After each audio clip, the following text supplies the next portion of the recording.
Moi, je sais pas dire ce qu'il y a écrit, hein. Il y a écrit s'il vous plaît, faites une photo pendant vos temps libres. Moi, c'est Lussac, non? Toi, c'est... Tom Giraud, ouais. Dans nos deux métiers, en fait, on court vraiment après le temps, on est tout le temps surbooké. Donc l'idée de Temps Mou, c'est vraiment d'essayer de récolter les traces d'un rapport au temps qui soit différent de celui qu'on vit ici. En cherchant au niveau des pays, on a vite convergé vers le Laos par les témoignages des gens, en fait. C'est un pays dont on dit que, où les gens en fait écoutent pousser le riz. Donc on est parti au Laos avec 30 appareils photo jetables. Et à chaque fois qu'on arrivait dans un endroit, donc on a fait 4 endroits en tout sur les 5 semaines, à chaque fois qu'on arrivait dans un endroit, on essayait d'en distribuer, d'en prêter un maximum aux gens qu'on rencontrait.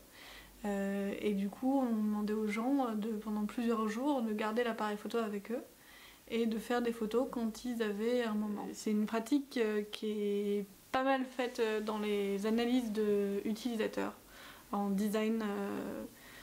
Ça s'appelle les probes.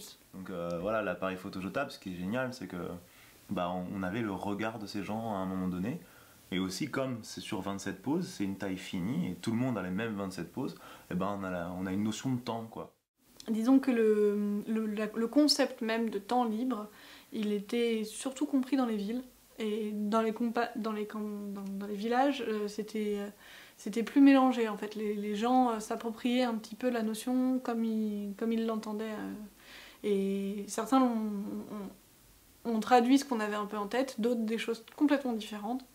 Il y en a à Samneoua, il y en a un qui a fait toute une série de photos de ses pieds, de sa bouffe, de ce qu'il préparait à manger, de boire des coups avec ses amis. Il y en a, et dans un autre village, la gamine a pris l'appareil photo, elle est partie, elle a foncé, elle a passé l'après-midi à faire des photos, elle nous l'a ramené.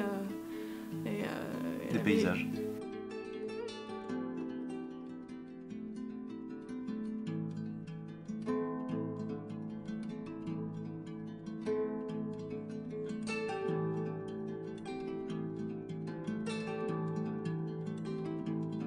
Le fait d'avoir comme ça une certaine liberté de je prends en photo ce que je veux, simplement la contrainte c'est pas quand je travaille, du coup ouais, comme disait Luce, on a des comportements complètement différents, quoi. Et c'est ce qui fait la richesse des 27 poses quand on les regarde, et à chaque fois on voit presque une personnalité à travers, quoi. Une personnalité et une séquence de vie, quoi. C'était intéressant parce que justement il nous offrait un regard sur nous en fait, indirectement aussi. C'est-à-dire que le garçon qui a pris des photos de paysage, il l'a pris parce qu'il se disait que c'était les photos qu'on voulait.